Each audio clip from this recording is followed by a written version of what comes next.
কুষ্টিয়া জেলার নামকরণ নিয়ে নানা কাহিনী প্রচলিত রয়েছে।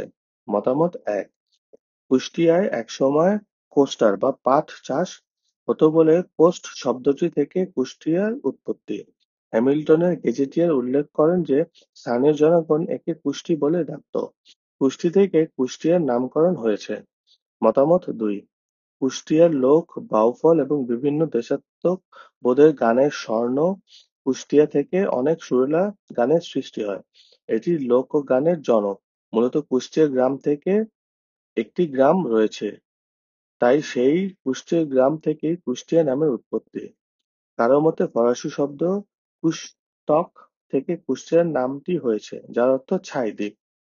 মতামত চার, সম্রাট শাহজাহানের সময় কুষ্টি বন্দরকে কেন্দ্র করে কুষ্টিয়া শব্দের উৎপত্তি বলেও একটি মত রয়েছে।